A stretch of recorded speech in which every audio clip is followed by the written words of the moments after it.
네, 안녕하세요. 한글코딩 모임장 임포스터 정재훈이라고 합니다. 오늘 스프링 시큐리티에 대해서 좀 정리해보는 시간을 가져봤어요. 그럼 이거는 이제 자바 스프링 서버 안에 있는 라이브러리라고 생각하시면 될 것 같아요. 근데 보통 이제 저도 스프링 개발자지만 좀 다시 기초부터 공부하면서 보게 된 라이브러리라서 좀 정리를 해봤는데, 우선 스프링이 어떤 거냐면 스프링 시큐리티는 스프링 기반의 애플리케이션 보안, 뭐 인증과 권한 인가 등 담당하는 스프링 하이 프레임워크예요. 그러니까 일단 발표하기 전에 이거는 어떻게 보면 개념이 조금 필요한 라이브러리라서 아마도 이제 취준생분들이나 이제 웹 개발에 대해서 접근한 지 얼마 안 되신 분들은 좀 이해하기 어려울 것 같아요. 근데 어쨌든 뭐 스프링 시큐리티 위주로 좀 발표를 하지 뭐 하위 개념이나 이런 거에 대해서 자세하게 설명을 좀 스킵하도록 하겠습니다. 그래서 스프링 시큐리티는 뭐 인증과 권한에 대한 부분을 이제 필터 흐름에 따라 처리하는 그런 라이브러리라고 생각하시면 될 것 같고요. 우리가 흔히 서버에서 그 URL 맵핑하는 그 디스패처 서브넷이라는 게 있어요. 스프링에서는 그건 이제 뭐 프론트적인 부분에서 뭐 라우터 이런 것들이 작용하고 있지만, 이 시큐리티 자체가 그런 이제 그 URL 맵핑하는 경로를 주지 않고 중간에 인터셉트 해가지고 처리하는 부분도 있고 여러 가지 기능이 있습니다. 그래서 전체적으로 흐름을 좀 보자면 이런 식으로 돼 있어요. 라이브러리를 가져오면 우리가 유저가 로그인을 시도할 때 어센티케이션 필터에서 가져와서 그 다음에 어센티케이션 뭐 매니저라는 부분에서 이제 여러 가지를 나눠주는데, 내가 로그인 구현할 때 항상 뭐 데이터베이스만 쓰는 건 아니잖아요. 그래서 보니까 데이터베이스를 쓸 때도 있고, 아니면 LDAP라는 그런 서버를 쓸 수도 있고, 아니면 인 메모리 기반으로 쓸 수도 있고, 아니, 더 나아가서는 뭐 JWT 기반으로 쓸 수도 있잖아요. 그거에 따라서 내가 커스텀 할 수 있다라는 거죠. 우리가 이제 시큐리티에서 가장 핵심적인 파일은 그 시큐리티 컨피그라는 파일인데, 여기서 내가 지지고 볶고 여러 가지를 할 수 있습니다. 다 이제 이렇게 가져왔는데, 이게 라이브러리라는 것 자체가 항상 그래요. 시큐리티를 많이 써본 사람도 너 시큐리티에 대해서 알아? 스프링 시큐리티에 대해서 알아라고 하면은 나 알아 이렇게 얘기하는 사람 100명 중에 한 명 안 될까 말까일 것 같아요. 어쨌든 이런 라이브러리 같은 것 자체가 너무나 깊게 있고, 우리가 쓸 때 뭔가 완벽히 안다기보다도 우리가 뭐 정리되어 있는 그 정의서를 보고서 잘 갖다 쓸 수 있으면 그게 좀 내 거거든요. 그렇기 때문에 저도 사실 이거 뭐 정리하면서 이런 그림을 봤을 때 완벽하게 이해는 못했어요. 사실 완벽하게 이해는 못했지만 그 어떤 흐름이나 어떤 토큰이나 실선에 대한 흐름이나 이해도 같은 거는 살짝 어느 정도 왔다라는 수준이 돼서 사실 발표를 진행하게 되었어요. 네. 일단 스프링에서 어떻게 쓰는지를 봐야 되잖아요. 보시면은 뭐 스프링에는 이제 그 메이븐이랑 뭐 그래드 기반의 그 라이브러리 빌드 타입이 있어요. 그래서 거기서 이제 저는 메이븐 기반으로 좀 진행을 했는데, 설정 파일 안에 뭐 스프링 시큐리티를 이렇게 선언해주면은 라이브러리가 바로 임포팅 돼가지고 뭐 바로 이제 스프링에서 굴러간다라고 보시면 될 것 같고요. 이런 코드만 입혀주면 우리가 스프링 그 서버를 실행했을 때 그냥 바로 떠요. 이런 로그인 할 수 있는 그 페이지가. 그리고 이 안에는 우리가 그 패스워드도 이제 콘솔 창에 떠가지고 바로 넣고서 실행할 수 있도록, 세션을 받을 수 있도록 이렇게 진행이 됩니다. 그래서 이게 디폴트 기반이고요. 이 웹 구조가 이런 식으로 돼 있어요. 그래서 뭐 프로젝트 안에 그 시큐리티 파일들을 좀 선언을 하고 구성을 시킨 다음에 이 컴피그 파일, 이게 핵심 파일이거든요.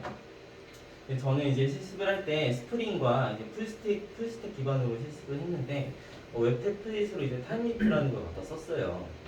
그래서 따로 백엔드와 프론트엔드를 기반하지 않고 뭐 이런 식으로 가져왔다라고 보시면 될 것 같은데, 이 컴피그 파일 안에는 상당히 많은 기능들이 좀 들어있거든요. 잘 안 보이실 것 같은데 잠시만요.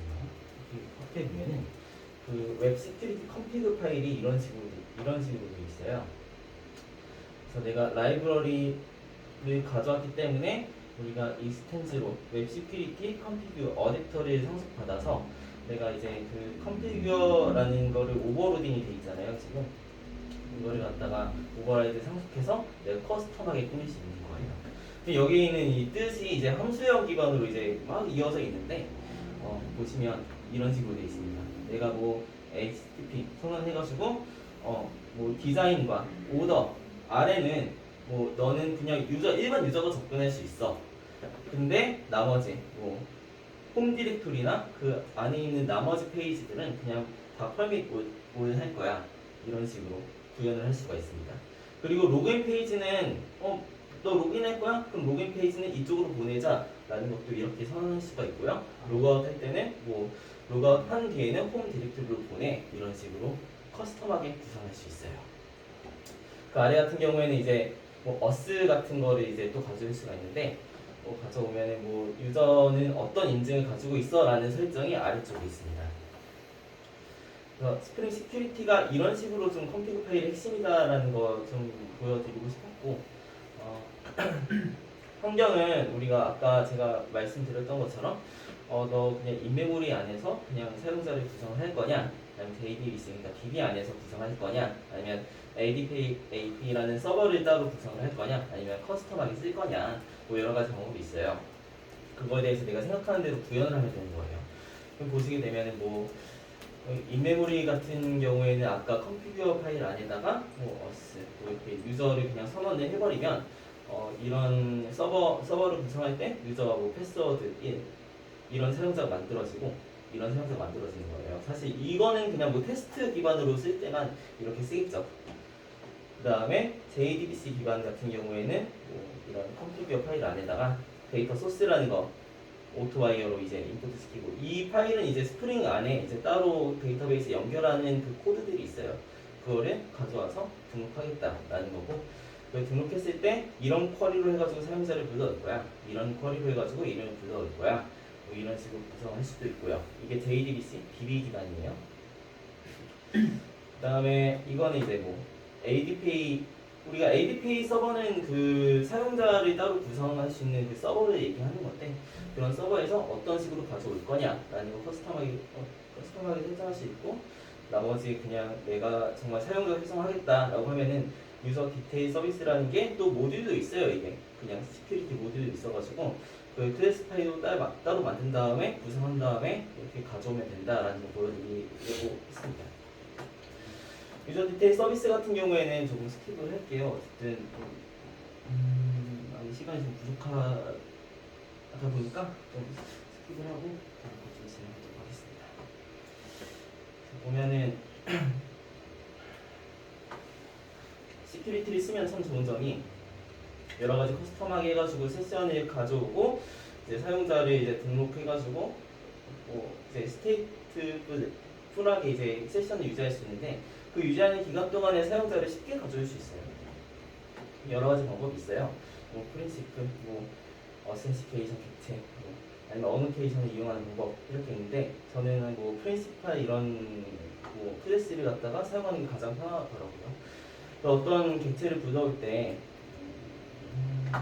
어떤 클래스 그러니까 뭐 URL이나 어떤 함수에서 쓸 때 내가 파라미터로 프린시플이라는 걸 선언해주면 그 안에서 프린시플 뭐 getName 하면은 내가 이름을 가져올 수 있게 되고 뭐 getUser 하면은 뭐 아이디 가져올 수 있고 롤 하면 롤을 가져올 수 있고 뭐 그렇게 뭐 쉽게 가져올 수가 있어요. 근데 데이터베이스 잠깐 보게 되면은 뭐 스프링 시큐리티 이용할 때 데이터베이스에다가 항상 기재하는 게 유저와 패스워드와 이름과 어스 같은 거. 어스는 뭐 유저나 뭐 어드민이나 뭐 이렇게 내가 구성을 할 수가 있어요. 이렇게 해서 뭐 URL 매핑할 때 어떤 유저만 들어갈 수 있어 이렇게 지정할 수도 있고 롤을 가져올 수도 있고요. 그다음에 좀 더 이제 심화적으로 보게 되면은 이런 것도 할 수 있어요. 우리가 로그인 할 때 항상 신경 쓰는 게 어떤 방식으로 구현할 건가를 신경을 써요. 그러면은 보통 크게 두 가지 방법으로 나뉘는 것 같아요. 세션 쿠키 기반 아니면 세션 토큰 기반 이렇게 나뉘는 것 같아요. 그래서 실시간 뭐 쿠키 기반 같은 경우에는 뭐 서버에서 로그인 인증을 했을 때 티켓을 발급받아가지고 뭐 사용자한테 일부 떼주고 내가 가지고 있고 해가지고 사용자가 항상 어떤 URL에 들어올 때마다 이 세션이 유지되는 거는 그 티켓을 가지고서 서버랑 매칭을 시켜가지고 맞네 라고 하면은 계속 유지를 시켜주고 그런 방식이지만 JWT 토큰 같은 경우에는 서버가 정보를 가지고 있지 않아요. 그래서 뭐 로그인 인증할 때 그냥 사용자한테 티켓을 줘버리고 그 티켓을 갖다가 서버한테 인증할 때 그냥 이 토큰 봤을 때 이 사용자가 맞구나 라고 해가지고 계속 유지를 시켜주는 기관이거든요. 그렇게도 구현할 수 있다라는 거예요. 그게 아니고 뭐 REST API로 구현할 때는 이 과정들이 정말 너무 좀 어려워질 수는 있지만 어쨌든 나눠져 있는 환경에서는 프론트와 백엔드가 나눠져 있는 환경에서는 이 협의점을 잘 구현해가지고 시큐리티를 구현할 수도 있다라는 거 말씀드리고 싶었어요. 그러니까 여기서 살짝만 더 가볼게요. 살짝만 더 가보면 어떻게 보면 좀 어려울 수는 있는데 우리가 로그인 구현하거나 인증 생각할 때 CRS 크로스 사이트 리퀘스트 퍼즐이라는 CSRF 공격을 생각을 안 할 수가 없거든요.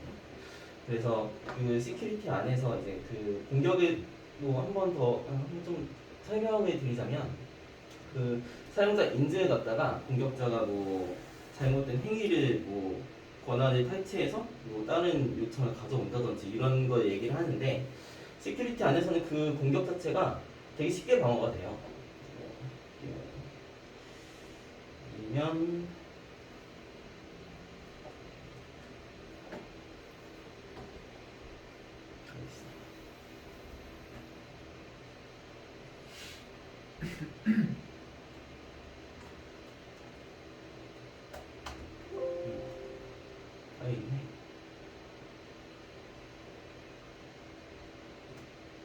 이런 식으로 주게 되면 컴피그 안에서 마지막에 함수형으로 CSRF라고 넣으면은 그 프론트 페이지에 항상 CSRF라는 값을 보내요.